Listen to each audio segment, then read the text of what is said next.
शेवटचं चॅप्टर आहे आपलं, हे एन्झाईम्स म्हणून चॅप्टर आहे. त्याच्यामध्ये आपण वेगवेगळे एन्झाईम्स पाहणार आहे. Unit 4 enzymes. ओके, बायोकेमिस्ट्री जो हा आपला पेपर आहे, या पेपरमधलं हे युनिट 4 आहे, एन्झाईम्स. तर हे एन्झाईम्स जे आहेत यांचं वेगळं खूप छान असं फंक्शन असतं बॉडीमध्ये. एन्झाईम्स व्यतिरिक्त रिॲक्शन जी आहे, केमिकल रिॲक्शन, ही पूर्ण नाही होऊ शकत. आणि एन्झाईम्समुळे खूप मोठ्या बायोकेमिकल रिॲक्शन्स या कॅरी आउट होतात. आणि एन्झाईम्सचे बायोलॉजिकल ॲक्टिव्हिटी खूप छान असते, चांगली असते. ते एन्झाईम्स आपण याच्यामध्ये समजून घेणार आहे. तर पहिल्यांदा डेफिनेशन, टाइप्स ऑफ एन्झाईम आणि classification of enzyme. Okay, enzymes हे नॅचरली ऑकरिंग बायोलॉजिकल कॅटलिस्ट आहे. कॅटलिस्ट हे रिॲक्शनमध्ये डायरेक्ट भाग घेत नाही, पण रिॲक्शनचा रेट कमी करण्याची किंवा वाढवण्याची त्यांची क्षमता असते, अशी कॅटलिस्टची डेफिनेशन आहे. तर एन्झाईम हे बायोलॉजिकल कॅटलिस्ट आहे, नॅचरली ऑकरिंग आहे. ते असे कोणी आर्टिफिशियली तयार करत नाही. तर हे नॅचरली सापडतात. बायोलॉजिकल कॅटलिस्ट आहे एन्झाईम्स. हे लिव्हिंग सेलमध्ये तयार केले जातात एन्झाईम्स, आणि रेट ऑफ रिॲक्शन वाढवण्यासाठी त्यांचा उपयोग होतो. Okay, biological rate of reaction त्यांच्यामुळे वाढतो. सगळे एन्झाईम्स हे प्रोटीन्स आहेत. ओके, सगळे एन्झाईम्स हे प्रोटीन्स आहेत, प्रोटीन कॅटलिस्ट आहेत. प्युअर प्रोटीन किंवा protein associated with complex organic group असे हे एन्झाईम्स असतात. प्युअर प्रोटीन हे पण एन्झाईम असतात, आणि प्युअर प्रोटीन आणि हे कॉम्प्लेक्स ऑर्गॅनिक ग्रुपशी असोसिएटेड असतात असे पण एन्झाईम्स असतात. एन्झाईम हा जो शब्द आहे, हा ग्रीक एन याचा अर्थ आहे इन, आणि झाईम याचा अर्थ आहे यीस्ट. याच्यापासून बाहेर निघालेला आहे. एन म्हणजे इन आणि झाईम म्हणजे यीस्ट, म्हणजे यीस्टमध्ये सापडले म्हणून एन्झाईम म्हणतात. तर याचे डेफिनेशन परत इथे दिलेली आहे बघा. हे प्रोटीन कॉम्प्लेक्स आहे. एन्झाईम म्हणजे काय? प्रोटीन कॉम्प्लेक्स आहे. याचं जे केमिकल कॉन्स्टिट्यूशन आहे हे लिव्हिंग सेलमध्ये तयार केलं जातं. याच्यामुळे बायोलॉजिकल रिॲक्शनमध्ये याचा कॅटलिस्ट म्हणून उपयोग होतो, आणि खूप कमी कॉन्सन्ट्रेशनमध्ये याचा कॅटलिस्ट म्हणून उपयोग होतो बायोलॉजिकल रिॲक्शन्समध्ये. सगळे एन्झाईम्स हे प्रोटीन्स आहे, पण सगळे प्रोटीन हे एन्झाईम असतीलच असं नाही. सगळे एन्झाईम हे प्रोटीन आहे, पण सगळे प्रोटीन हे एन्झाईम असतीलच असं नाही. बॉडीचे सगळे फंक्शन्स जे नियर अबाउट ऑल फंक्शन बॉडीचे हे डायरेक्टली किंवा इनडायरेक्टली ह्या एन्झाईमच्या ॲक्शनवरती अवलंबून असतात. एन्झाईमचं फंक्शन जे बॉडीमध्ये, तर बायोलॉजिकल कॅटलिस्ट म्हणून एन्झाईमचं फंक्शन आहे. एन्झाईम हे फ्रेडरिक वेल्हेम कुन्हे याने 1878 मध्ये हे नाव दिलेलं आहे. एन्झाईम बायोलॉजिकल कॅटलिस्टला नाव दिलंय त्याने. हे त्याला पहिल्यांदा फर्मेंट्स म्हणायचे. एन्झाईमना पहिल्यांदा फर्मेंट्स म्हणायचे, पण एन्झाईम हे नाव पहिल्यांदा कुन्हने दिलेलं आहे 1878 मध्ये. एन्झाईम्स हे हायली स्पेसिफिक असतात. ते अगदी पर्टिक्युलर जे काम करायचं तेच काम करतात, बाकीच्या ॲक्टिव्हिटी त्याच्यामध्ये होत नाही. प्रत्येक एन्झाईम फक्त काही थोड्याशा रिॲक्शन्स कॅटलाइज करू शकतात. सगळ्या रिॲक्शन कॅटलाइज करत नाहीत त्या. एन्झाईमच्या अब्सेन्समध्ये म्हणजे एन्झाईम जर नसेल तर मेटाबॉलिक रिॲक्शन ह्या अतिशय हळू होतात. पण थोड्या प्रमाणात किंवा जास्त प्रमाणात जर समजा एन्झाईम तिथे असेल तर रेट ऑफ रिॲक्शन खूप वाढतो. प्रत्येक सेल जी आहे ती स्वतःचं एन्झाईम स्वतः तयार करते. नॉर्मल बॉडी टेम्परेचरला आणि नॉर्मल बॉडी पीएचला स्वतःचा एन्झाईम स्वतः बनवते प्रत्येक सेल. सिंगल सेलमध्ये जास्तीत जास्त 1 एन्झाईम असतं. जे एन्झाईम सेलच्या आतमध्ये काम करत असतं त्याला एंडो एन्झाईम्स असं म्हणतात. जास्त करून प्लांट एन्झाईम हे आउटसाइड द सेल काम करत असतात. यांना एक्टो एन्झाईम्स असं म्हणतात. फॉर एक्झाम्पल एन्झाईम जे बॅक्टेरियामध्ये सापडतात, फंगायमध्ये सापडतात, काही इन्सेक्टिव्होरस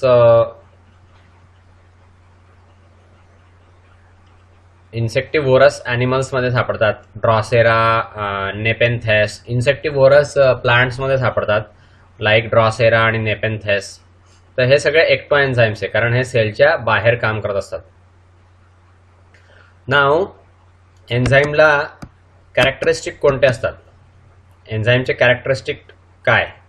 तर पहिलं कॅरेक्टरिस्टिक आहे enzyme increase the rate of reaction. म्हणजे एन्झाईममुळे रेट ऑफ रिॲक्शन हा वाढतो. त्याच्यामध्ये कोणताही प्रकारचा बदल होत नाही. त्या रिॲक्शनचं इक्विलिब्रियम चेंज होत नाही. ती रिॲक्शन नॉर्मल कॅरी आउट होते पण फक्त तिचा रेट वाढतो एन्झाईममुळे. एन्झाईम हे खूप स्पेसिफिक असतात त्यांच्या ॲक्शनमध्ये. प्रत्येक पर्टिक्युलर सबस्ट्रेटला आणि रिॲक्शनला एन्झाईम हे पर्टिक्युलर असतं. सगळ्या सबस्ट्रेटला किंवा सगळ्या रिॲक्शनला एकच एन्झाईम चालतं असं मुळीच नाही. प्रत्येक रिॲक्शनला आणि प्रत्येक सबस्ट्रेटला वेगळे वेगळे एन्झाईम्स लागतात. एन्झाईम हे सबस्ट्रेटचं कन्व्हर्शन ॲक्सलरेट करत असतात आणि त्या सबस्ट्रेटचं रूपांतर प्रॉडक्टमध्ये करत असतात. आणि हे एन्झाईम जसेच्या तसे राहतात. या एन्झाईममध्ये काहीही बदल होत नाही. प्रत्येक रिॲक्शन कंप्लीट झाल्यावरती एन्झाईम जसेच तसे राहतात. एन्झाईममध्ये काहीही बदल होत नाही. प्रत्येक एन्झाईम जे हे फक्त काही थोड्याच रिॲक्शन कॅटलाइज करतात. सगळ्या रिॲक्शन ते कॅटलाइज करू शकत नाही. एन्झाईम हे मॉडरेट रेंजच्या पीएचमध्येच फक्त काम करतात. जर पीएच खूप जास्त असेल किंवा खूप कमी असेल तर एन्झाईम्स काम करत नाही. त्यांची ॲक्टिव्हिटी जी आहे ती लॉस होते. नाव एन्झाईमचं क्लासिफिकेशन, एन्झाईमचं वर्गीकरण कसं कसं केलेलं आहे ते. 2500 एन्झाईम्स आपल्याला आज माहिती आहेत जे सेलमध्ये असतात. बरेचसे ॲडिशनल एन्झाईम्स पण प्रत्येक दिवशी शोधले जातात. तर बायोसिंथेटिक पाथवे ज्यावेळेस शोधले जातात तर त्याच्यामध्ये वेगवेगळ्या एन्झाईम्सचा शोध लागतो. म्हणून एन्झाईम्सला नाव देणं हा एक टेक्सॉनॉमिक प्रॉब्लेम आहे, वर्गीकरण शास्त्राचा प्रॉब्लेम आहे. ज्यावेळेस न्यू जनरा किंवा न्यू स्पेसिस निघतात तर त्याच्यामध्ये वेगवेगळ्या ऑथॉरिटीज प्रपोज केल्या जातात. मग त्यांचं क्लासिफिकेशन वेगवेगळं होत असतं. ते क्लासिफिकेशन जे आहे ते इम्पॉर्टंट आस्पेक्टमध्ये वेगळं असतं. इनिशियली म्हणजे सुरुवातीला एन्झाईम्स जे आहेत ज्या पदार्थावरती ते ॲक्ट व्हायचे त्याला AAC प्रत्यय लावलं की एन्झाईमचं नाव तयार व्हायचं. ओके. सबस्ट्रेटच्या नेमला AAC लावलं की ते एन्झाईमचं नाव व्हायचं. त्यामुळे माल्टेज हे जे एन्झाईम आहे जे माल्टोजवरती ॲक्ट होतं पण काही दिवसानंतर ग्रुप ऑफ एन्झाईम्स जे एकच रिॲक्शन किंवा सारख्या रिॲक्शन कॅटलाइज करतात, यांना ज्यावेळेस नाव देण्याची गोष्ट आली तर टाईप ऑफ केमिकल रिॲक्शननुसार ते नावं द्यायला सुरुवात झाली. तर यांना मग डिहायड्रोजनेजेस, डिकार्बोक्सिलेजेस असे नावं आले.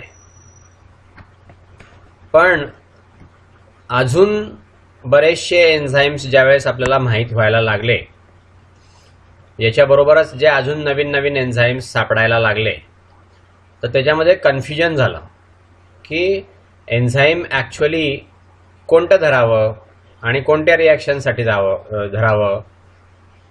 तर त्याच्यापासून मग एन्झाईमची सिस्टीम ऑफ क्लासिफिकेशन तयार झाली आणि नॉमिनक्लेचर तयार झालं त्यांचं.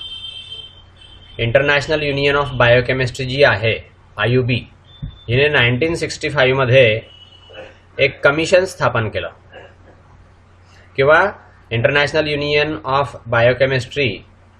तर ह्याचं जे कमिशन आहे, यांनी काही मेन फीचर्स जे आहेत एन्झाईमच्या क्लासिफिकेशनसाठी आणि टर्मिनॉलॉजीसाठी हे सुचवले.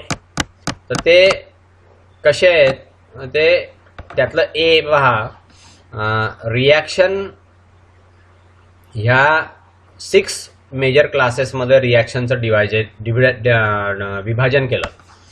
रिॲक्शनचं विभाजन 6 मेन क्लासेसमध्ये डिवाइड केलं. त्यापैकी 4 ते 13 सब क्लासेस निर्माण झाले. प्रत्येक 6 मेजर क्लासेसचे, प्रत्येक क्लासेसचे 4 ते 13 सब क्लासेस तयार झाले. एन्झाईमला 2 पार्ट असतात, सबस्ट्रेट आणि टाईप ऑफ रिॲक्शन कॅटलाइज्ड. त्याला लावलेलं असतं सफिक्स ASE, म्हणजे शब्दाच्या शेवटी ASE असं प्रत्यय लावलेलं असतं. तर सबस्ट्रेटच्या नेमला ते ASE प्रत्यय लावलेलं असतं. नाव ॲडिशनल क्लॅरिफिकेशन जे आहे,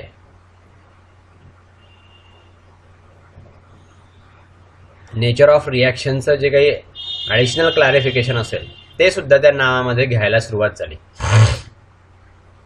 प्रत्येक एन्झाईम जे त्याला सिस्टमॅटिक कोड नंबर दिला गेला आहे. फर्स्ट फिगर जी आहे त्या नंबरची, तर ती मेन डिव्हिजन दाखवते, एन्झाईमची मेन डिव्हिजन दाखवते. सेकंड फिगर जी आहे ती सबक्लास दाखवते.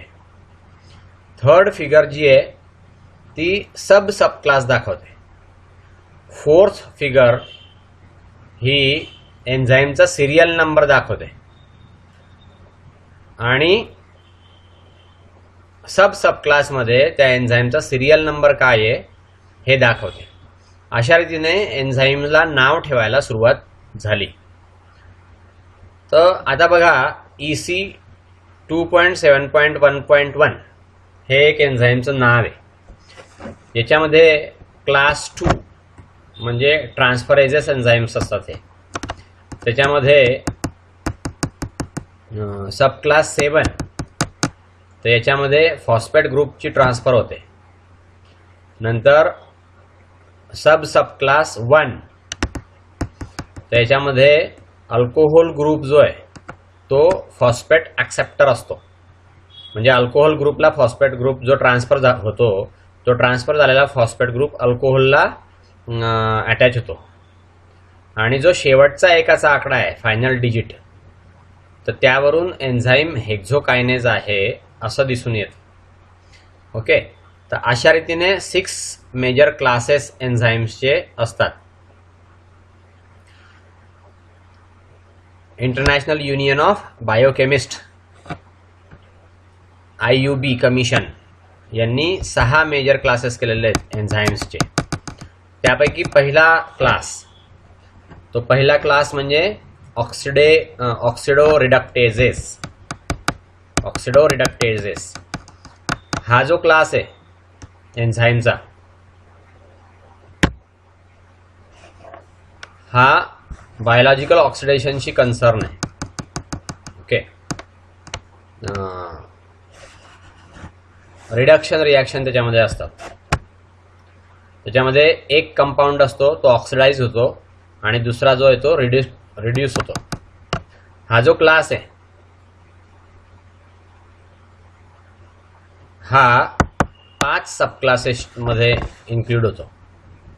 त्यापैकी 3 इम्पॉर्टंट सब क्लासेस म्हणजे पहिला आहे डिहायड्रोजनायझेस. ऑक्सिडो रिडक्टेजेस मध्ये पहिला सब क्लास आहे डिहायड्रोजनायझेस. तर याच्यामध्ये 2 ॲटम हायड्रोजनचे रिमूव्ह केले जातात.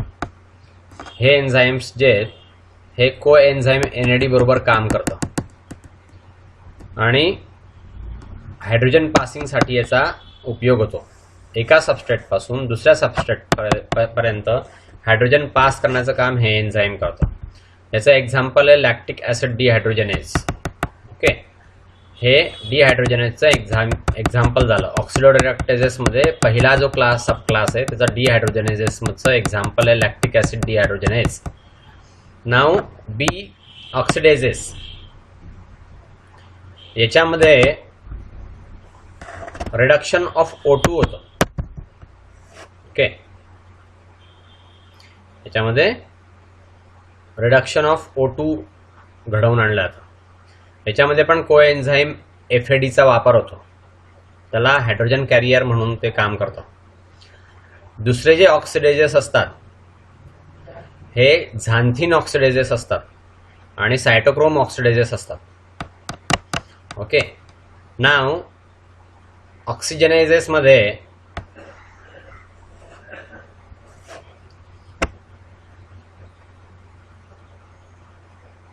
Incorporation of molecular O2.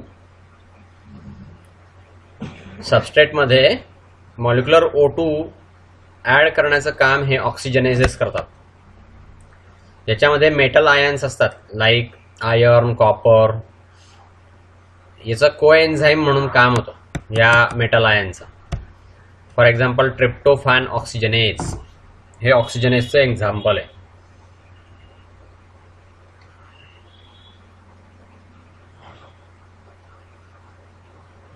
Now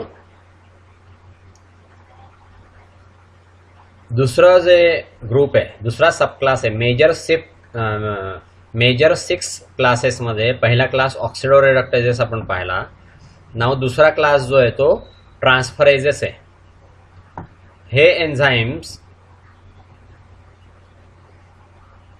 chemical ग्रुपचं ट्रान्सफर करतात. ओके, डोनर ग्रुपचं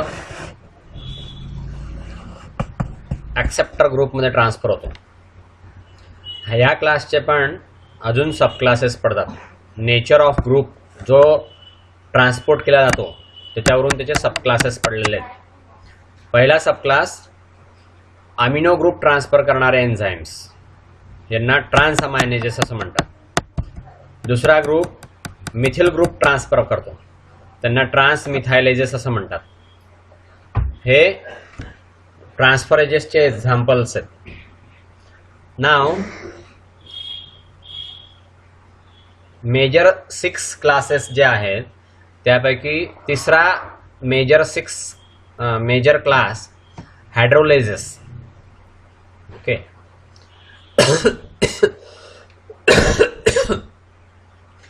हे जे एन्झाईम्स आहे हे वॉटरचं ॲडिशन करतात. ओके, सबस्ट्रेटमध्ये वॉटरचं ॲडिशन करतात म्हणून मॉलिक्युलचं स्प्लिटिंग होतं. ह्या क्लासला अजून सब डिव्हिजन केलेली आहे. तर भरपूर सब क्लास पडतात याच्यामध्ये. जो ग्रुप तो हायड्रोलाइज करत असतो त्यावरून त्याचे वेगळ्या वेगळे नावं पडतात. For example acetyl choline esterase catalyse करतं cleavage of acetyl choline. Peptidases हे कॅटलाइज करतं हायड्रोलायसिस ऑफ पेप्टाइड बॉन्ड्स. असे हे हायड्रोलायसिसचे एक्झाम्पल आहे. नाव चौथा मेजर क्लास लायसेस. हे जे ग्रुप आहे एन्झाईमचा हा जो ग्रुप आहे याच्यामध्ये स्पेसिफिक ग्रुपला रिमूव्ह केलं जातं त्यांच्या सबस्ट्रेटपासून आणि त्याच्यामध्ये डबल बॉन्ड हे लावले जातात. सेम एन्झाईम्स जे आहेत हे या ग्रुपला ॲड होऊ शकतात. डबल बॉन्डला सेम एन्झाईम ॲड होऊ शकतात. याचा इम्पॉर्टंट एक्झाम्पल म्हणजे अल्डोलेसेस, डिकार्बोक्झिलेजेस, डिहायड्रेटेजेस हे लायसेसचे एक्झाम्पल्स आहेत. हे स्पेसिफिक ग्रुपचं रिमूव्हल करतात त्यांच्या सबस्ट्रेटपासून आणि तिथे डबल बॉन्ड क्रिएट करतात. नाव 5वा मेजर क्लास आयसोमरेजेस. हे ग्रुप ऑफ एन्झाईम्स आहे ज्याच्यामध्ये रिडिस्ट्रीब्युशन होतं. केमिकल ग्रुपचं रिडिस्ट्रीब्युशन होतं. मॉलिक्युलमध्ये केमिकल ग्रुपचं रिडिस्ट्रीब्युशन होतं आणि आयसोमर्स तयार होतात किंवा इपीमर्स तयार होतात. याचे इम्पॉर्टंट एक्झाम्पल्स आहे आयसोमरेजेस. ओके, इपीमरेजेस, इंट्रामॉलिक्युलर ट्रान्सफरेजेस हे त्यांचे एक्झाम्पल्स आहेत. नाव 6वा ग्रुप लायगेजेस किंवा सिंथेटेजेस. ह्या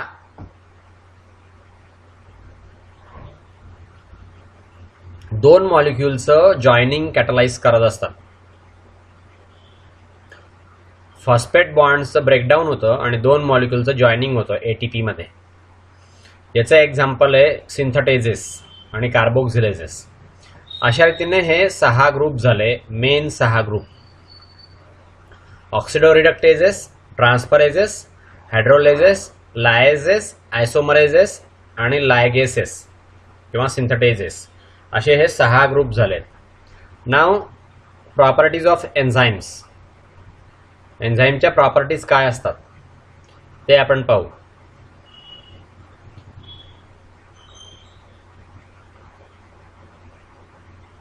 सगळे एन्झाईम्स जे आहेत हे सेलमध्ये सिंथेसिस केले जातात आणि हे सेल मेम्ब्रेनमधून पास होऊ शकतात. काही कंडिशनमध्ये सेल मेम्ब्रेनमधून पास होऊ शकतात.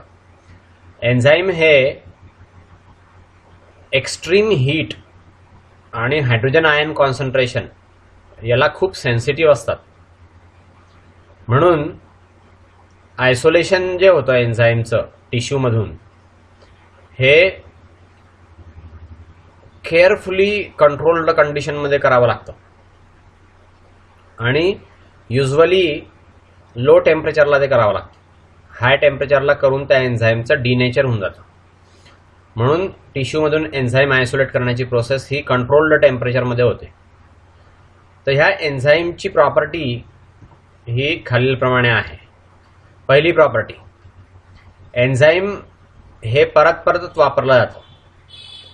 त्यामुळे फक्त स्मॉल क्वांटिटी एका एन्झाईमची असते बायोलॉजिकल सिस्टीममध्ये आणि ती परत परत वापरता येते. ओके, म्हणून त्याची गरज अतिशय थोडी असते. असं मोजलं गेलंय की एक सिंगल एन्झाईम हे साधारणपणे 5 लाख सबस्ट्रेट मॉलिक्यूलवरती एका मिनिटामध्ये ऍक्टिंग दाखवतो किंवा ऍक्शन दाखवतो. 5 लाख सबस्ट्रेट मॉलिक्यूल एका मिनिटाला या एन्झाईममुळे ऍक्शन घडवून आणतात. नाव कॅटॅलिटिक ऍक्टिव्हिटी ज्यावेळेस होत असते तर त्याचं जे केमिकल नेचर आहे ते बदलत नाही, इररिव्हर्सिबली पण बदलत नाही. म्हणून ते वेगवेगळ्या प्रत्येक रिॲक्शनमध्ये पार्टिसिपेट करू शकतात आणि परत परत परत परत त्यांचं पार्टिसिपेशन तिथे होत राहतं. केमिकल इक्विलिब्रियम जे आहे एन्झाईमचं, तर त्याच्यामध्ये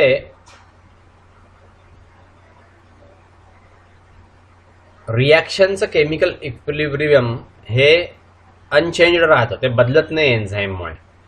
रिॲक्शनचं केमिकल इक्विलिब्रियम तेच राहतं, एन्झाईममुळे ते बदलत नाही.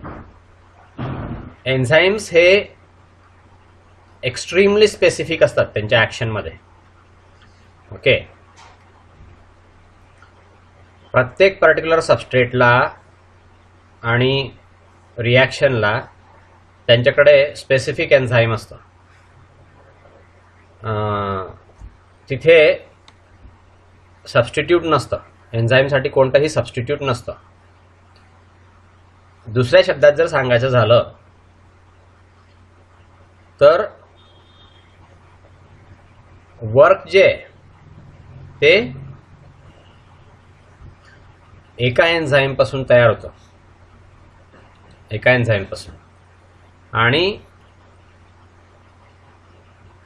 दुसऱ्यावरती होऊ शकत नाही. सबस्ट्रेटला स्पेसिफिक असतं, स्पेसिफिक एन्झाईम स्पेसिफिक सबस्ट्रेटवरती फक्त काम करतं.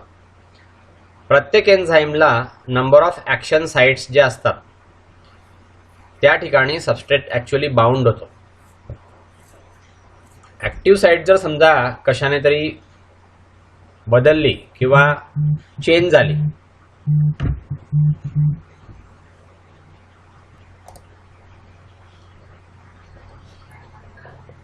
एन्झाईम्स हे एक्स्ट्रीमली स्पेसिफिक असतात त्यांच्या ॲक्शनमध्ये. प्रत्येक पर्टिक्युलर सबस्ट्रेटसाठी आणि प्रत्येक पर्टिक्युलर रिॲक्शनसाठी तिथे स्पेसिफिक एन्झाईम असतं. ओके, स्पेसिफिक एन्झाईम असतं तिथे, तर त्याला सबस्टिट्यूट नसतं. एन्झाईमसाठी देअर इज नो सबस्टिट्यूट. तेच एन्झाईम्स तिथे फक्त काम करेल. एन्झाईमला त्या एन्झाईमच्या ऐवजी दुसरं काही आपण वापरू शकू तर ते तसं चालत नाही. जे एन्झाईम काम करतं ते दुसऱ्या कुठल्याही एन्झाईमकडून काम होऊ शकत नाही. अशा रीतीने एन्झाईमला दुसरा काही पर्याय नाही आहे, तेच एन्झाईम्स तेच काम करतं. ओके, नाव प्रत्येक एन्झाईम जे तर त्याला भरपूर ॲक्टिव्ह साइट्स असतात जिथे सबस्ट्रेट हे ॲक्च्युअली बाउंड असतं. तर तिथे बऱ्याचशा ॲक्टिव्ह साइट्स असतात. ह्या ज्या ॲक्टिव्ह साइट आहे ह्या जर समजा काही डिस्ट्रॉय झाल्या किंवा अल्टर झाल्या तर सबस्ट्रॅटच्या ठिकाणी तिथे एन्झाईम बाइंड होऊ शकत नाही आणि प्रॉडक्ट फॉर्मेशन जे ते स्टॉप होतं. दुसरी जी इम्पॉर्टंट प्रॉपर्टी आहे एन्झाईमची तर ते म्हणजे त्याचं प्रोटीन नेचर आहे. एन्झाईम जे त्याचं प्रोटीन नेचर हे काम करत असतं. प्रोटीन स्ट्रक्चर जे तर त्याच्यामुळे वीक असोसिएशन तयार होते साइड ग्रुपमुळे. ॲमिनो ॲसिडच्या साइड ग्रुपमुळे वीक असोसिएशन तयार होते त्याच्या आतमध्ये. तर अशा रीतीने ह्या सगळ्या एन्झाईम्सच्या प्रॉपर्टीज आहेत. नाव एन्झाईमचं मेकॅनिझम ऑफ ॲक्शन म्हणजे एन्झाईम ॲक्शन कसं करतं. एन्झाईम रिॲक्शनमध्ये भाग घेत नाही, रिॲक्शनमुळे एन्झाईमवरती काही परिणाम होत नाही. मग एन्झाईममुळे रिॲक्शनचा रेट कसा वाढतो, त्याचं मेकॅनिझम ऑफ ॲक्शन काय आहे तर ते आपण आता पाहूया. ओके, सो एन्झाईम हे रिॲक्शन कॅटलाइज करतं. तर त्याच्यामध्ये 3 कंपोनंट असतात. एक एन्झाईम असतं, दुसरं सबस्ट्रेट असतं आणि तिसरं प्रॉडक्ट असतं. जेव्हा एन्झाईम आणि सबस्ट्रेट हे मिक्स होतात तर त्याच्यामध्ये काहीतरी घडतं आणि प्रॉडक्ट तयार होतं. ओके, हे जे काहीतरी घडतं एन्झाईम सबस्ट्रेट कॉम्प्लेक्समध्ये ज्याच्यामुळे एन्झाईम हे सबस्ट्रेटवर काम करतं आणि त्याला कन्व्हर्ट करतं प्रॉडक्टमध्ये, तर ते जसंच तसं राहतं. एन्झाईम रिॲक्शन जी आहे ती कशी दाखवली जाऊ शकते बघा, तुम्हाला इथे पुढे दाखवलेली आहे. एन्झाईम प्लस सबस्ट्रेट याच्यापासून एन्झाईम सबस्ट्रेट कॉम्प्लेक्स तयार होतं. ह्या एन्झाईम सबस्ट्रेट कॉम्प्लेक्स पासून एन्झाईम वेगळं होऊन जातं, परत जसंच तसं राहतं आणि मात्र प्रॉडक्ट तयार होतं. आणि हे रिव्हर्सिबल रिॲक्शन आहे. ओके, तर एन्झाईम जसंच तसं आहे, इकडे पण आहे इकडे पण आहे एन्झाईम, पण इथे मात्र सबस्ट्रेटच्या ऐवजी प्रॉडक्ट निघालेला आहे. ओके, सो एन्झाईम जसंच तसं राहतं, एन्झाईममध्ये काहीही फरक पडत नाही. रिॲक्शनच्या इक्विलिब्रियम मध्ये सुद्धा काहीही फरक पडत नाही. हे एन्झाईमच्या ऍक्शनची ही पिक्युलरिटी आहे, हे वैशिष्ट्य आहे, एन्झाईमच्या रिॲक्शनचं वैशिष्ट्य आहे. इतर रिॲक्शन जर तुम्ही पाहिल्या तर त्याच्यामध्ये जे दोन रिॲक्टंट वापरतो आपण असतात, दोन रिॲक्टंट, त्याच्यापासून एक प्रॉडक्ट निघतं, दुसरं साईड प्रॉडक्ट निघतं, पण वेगळं प्रॉडक्ट निघतं. सो तसं ह्या रिॲक्शनमध्ये होत नाही. रिॲक्शन रेट जर समजा आपण मोजला तर आपण तो रेट मोजू शकतो. तिथे सबस्ट्रेटला आपण वापरतो, सबस्ट्रेटवरती एन्झाईम वापरतो आणि ज्या रेटवरती प्रॉडक्ट तयार होतं ते पण आपल्याला मोजता येऊ शकतं. ज्या रेटने सबस्ट्रेट यूज केलं जातं तो रेट आपण मोजू शकतो, किंवा ज्या रेटने प्रॉडक्ट फॉर्म होतं तो पण रेट मोजू शकतो आपण. अशा रीतीने रिॲक्शनचा रेट आपण मोजू शकतो. एन्झाईम ॲक्टिव्हिटी जी आहे ही इंटरनॅशनल युनिटमध्ये मोजली जाते, IU. IUची डेफिनेशन अशी आहे, मायक्रोमोल्स ऑफ सबस्ट्रेट जे वापरले जातात आणि मायक्रोमोल्स जे प्रॉडक्ट तयार होतात एका मिनिटामध्ये सबस्ट्रेटचे किती मायक्रोमोल्स वापरले जातात आणि प्रॉडक्टचे किती मायक्रोमोल्स तयार होतात.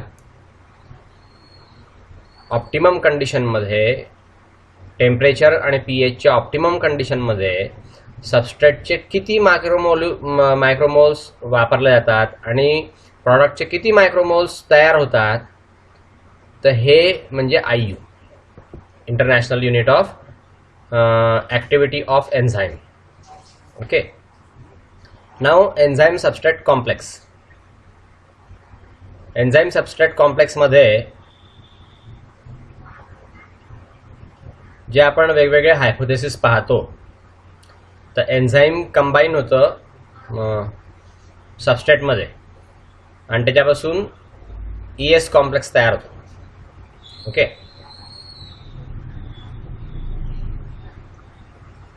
आणि त्यापासून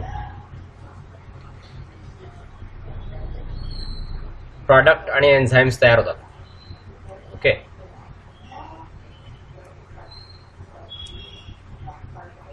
एन्झाईम हे दुसऱ्या सबस्ट्रेटला पण कंबाईन होतं, एन्झाईम सबस्ट्रेट कॉम्प्लेक्स तयार होतो. तिथे सबस्ट्रेट हे अटॅच्ड असतं, स्पेसिफिक पॉइंटला सबस्ट्रेट अटॅच्ड असतं एन्झाईमच्या. हा जो पॉइंट आहे याला ऍक्टिव्ह साईट असं म्हणतात.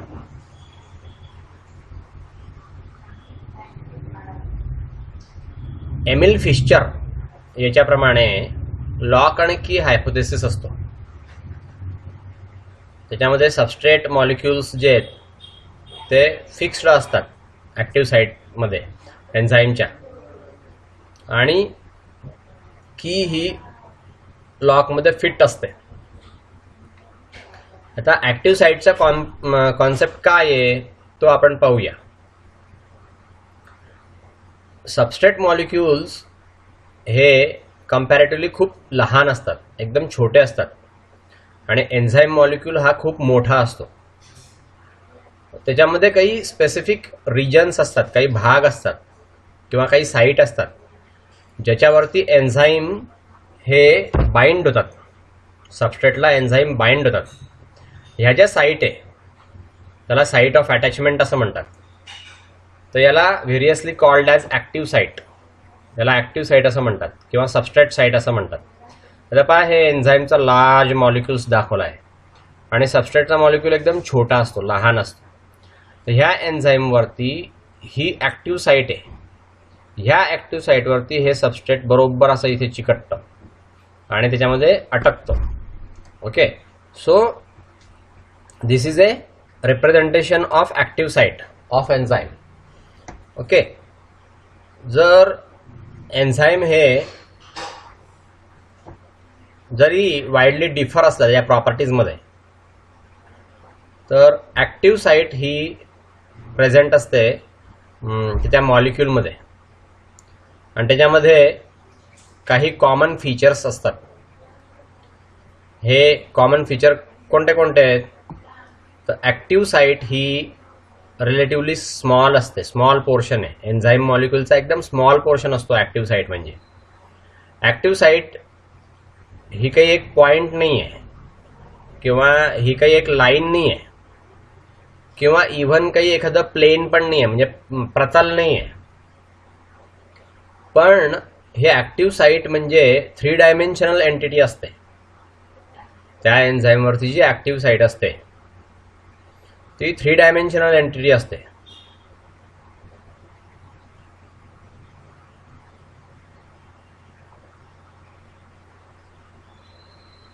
ही 3 डायमेन्शनल एंटिटी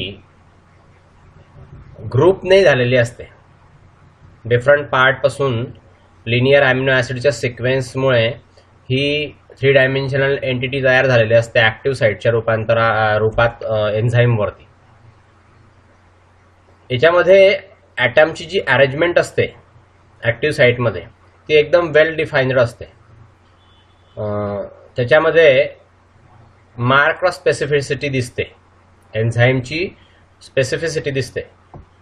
ॲक्टिव्ह साईट ही सबस्ट्रेटला बाइंड होते, सबस्ट्रेट मॉलिक्यूलला बाइंड होते, तर त्याच्यामध्ये रिलेटिव्हली वीक फोर्सेस असतात.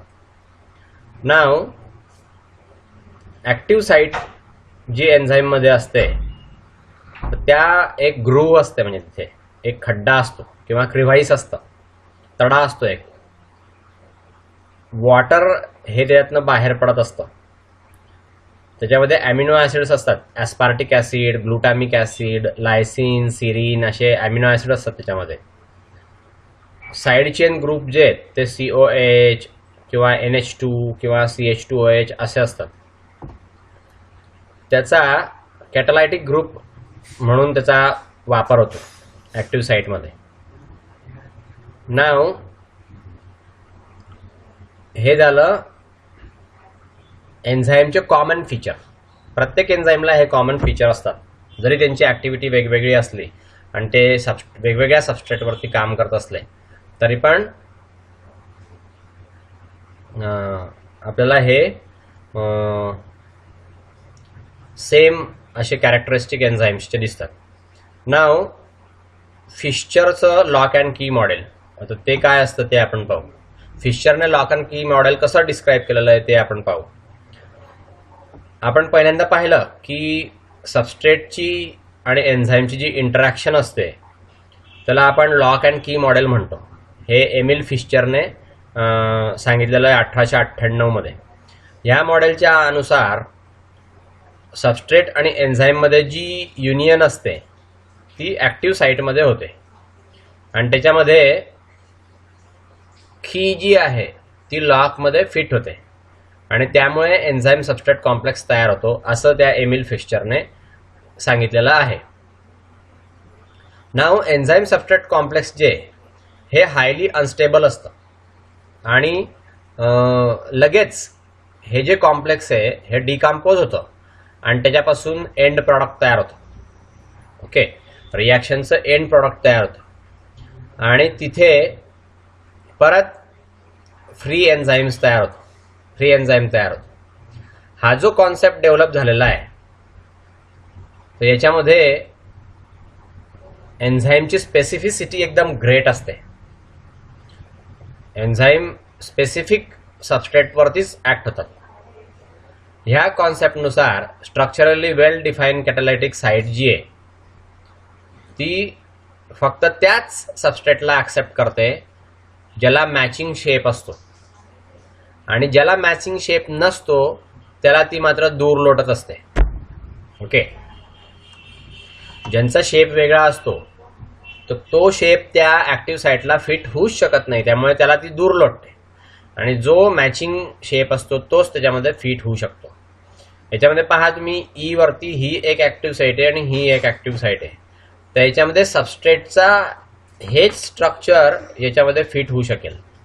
हे पहा इथे फिट झालेलं आहे, म्हणून हा ES कॉम्प्लेक्स तयार झालेला आहे.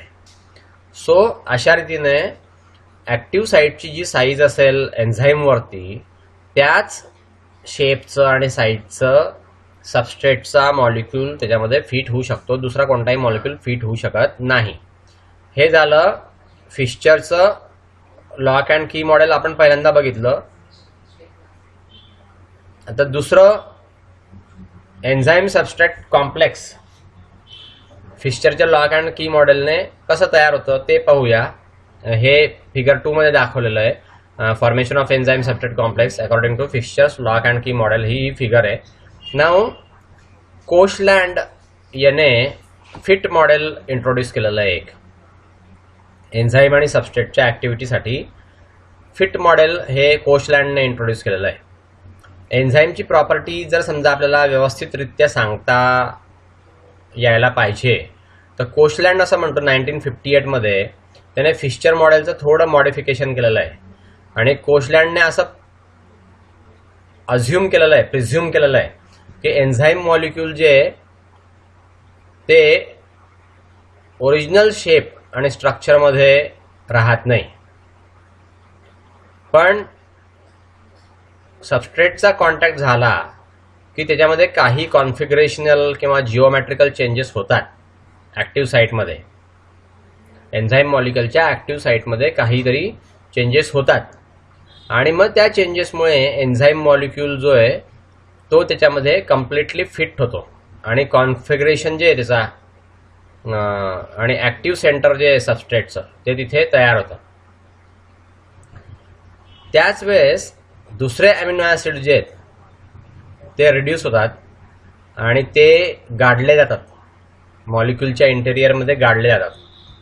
तर कोशलँडने असा हायपोथेसिस सांगितलेला आहे. हे असं जे हायपोथेसिस कोशलँडने सांगितलेलं आहे ते लिप्सकॉमने त्याच्या ऑब्झर्वेशनमधून कन्फर्म केलेलं आहे की बुवा हो खरंच असंच होतं. नाऊ सेकंड हायपोथेसिस जर आपण बघितलं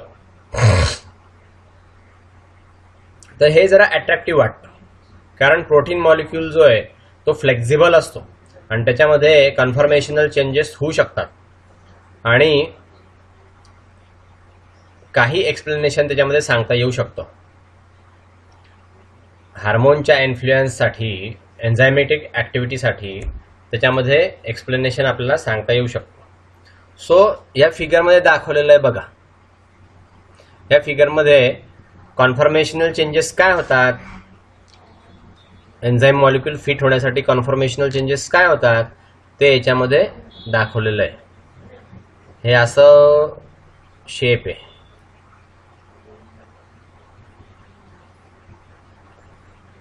तर हा HS चा असा झालाय. ओके, हा ग्रुप चेंज झालाय. सो याच्यापासून हा असा शेप तयार झालेला आहे. नाव तिसरा पॉइंट, सबस्ट्रेट स्ट्रेन थिअरी. ह्या मॉडेलमध्ये सबस्ट्रेट जे हे स्ट्रेन होतं. ओके, कॉन्फॉर्मेशनल चेंज झाल्यामुळे सबस्ट्रेट चेंज होतो एन्झाईममध्ये. असं सुद्धा घडू शकतं की सबस्ट्रेट ज्यावेळेस बाइंड होतं, प्री फॉर्मड म्हणजे पहिल्यांदा तयार झालेल्या ॲक्टिव्ह साईटवरती ज्यावेळेस सबस्ट्रेट बाइंड होतं त्यावेळेस एन्झाईम हा सबस्ट्रेटला काहीतरी स्ट्रेन निर्माण करतो.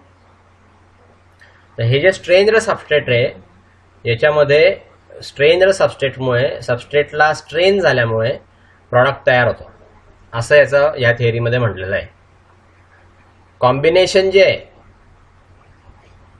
फिट मॉडेलमध्ये जे कॉम्बिनेशन तयार झालेलं असतं ते सबस्ट्रेटला स्ट्रेन निर्माण करतो आणि त्यामुळे एन्झायमॅटिक ॲक्शन जी आहे ती ऑपरेटिव्ह होते, असं ह्या मॉडेलमध्ये सांगितलं गेलेलं आहे. नाव एन्झाईम कॅटालिसिसचा मेकॅनिझम काय आहे तर याच्यामध्ये एन्झाईम सबस्ट्रेट कॉम्प्लेक्स हा पहिल्यांदा तयार होतो. हा एकदम क्रुशियल असतो कॅटालिसिसच्या ॲक्शनसाठी. कॅटालिस्टची ॲक्शन होण्यासाठी एन्झाईम सबस्ट्रेट कॉम्प्लेक्स तयार होणं आवश्यक असतं. आणि तरच प्रॉडक्ट फॉर्मेशन होतं, नाही तर प्रॉडक्ट फॉर्मेशन होणार नाही. असं म्हटलं गेलं आहे की एन्झाईम कॅटलाइज्ड रिॲक्शन जी असते ती साधारणपणे 10⁶ to 10⁻12 टाइम्स फास्टर होते.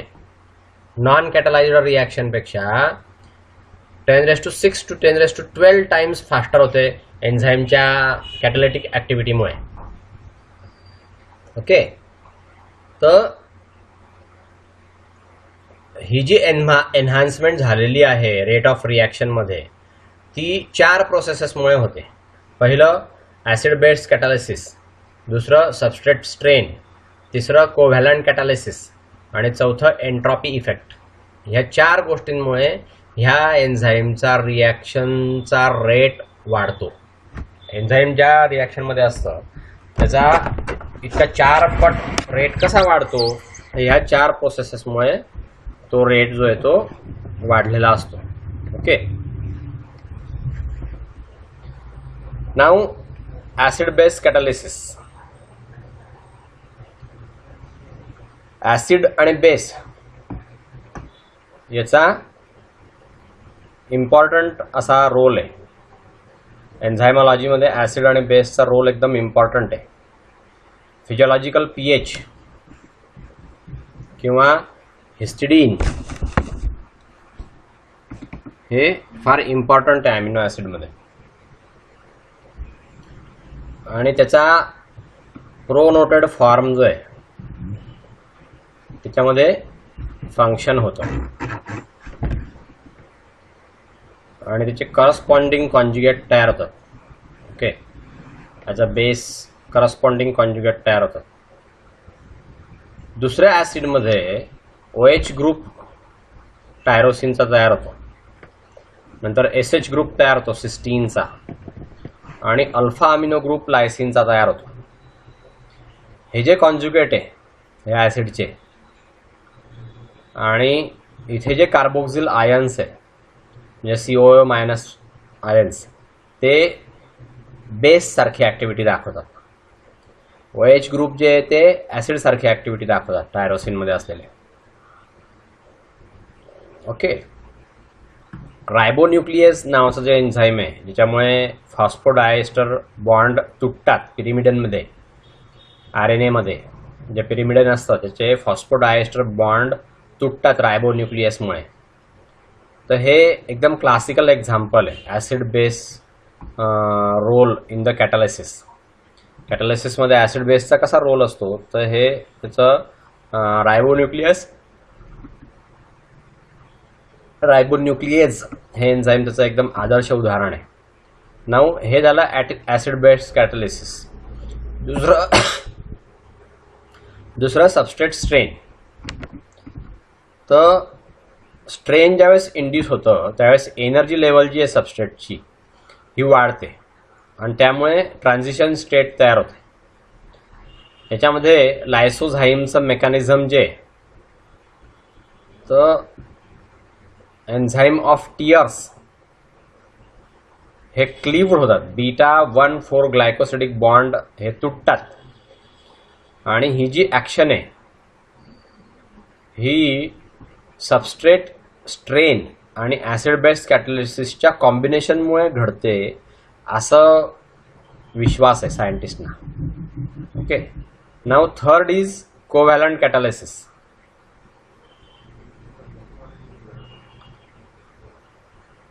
कोव्हॅलंट कॅटालिसिस जे आहे हे निगेटिव्हली चार्ज असतं म्हणजे न्यूक्लिओफिलिक असतं हे, किंवा पॉझिटिव्हली चार्ज असतं म्हणजे इलेक्ट्रोफिलिक असतं. तिथे ॲक्टिव्ह साईट होते, एन्झाईमची ॲक्टिव्ह साईट असते. हा जो ग्रुप आहे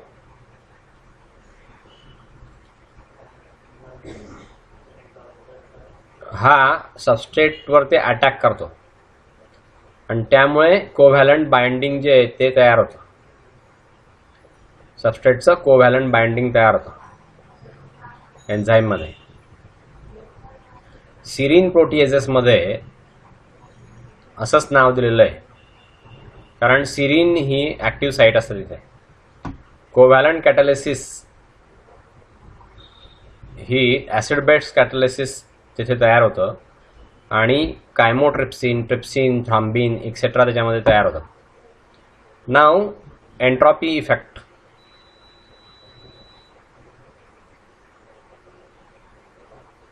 एंट्रॉपी ही जी टर्म आहे ही थर्मोडायनामिक्समध्ये यूज केली जाते. ओके, चौथा पॉईंट पाहतोय आपण एंट्रॉपी इफेक्ट.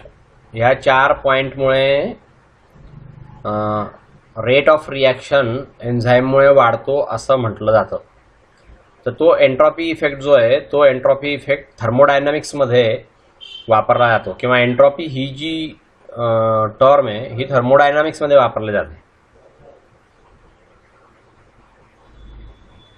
असं डिफाईन केलं गेलं आहे.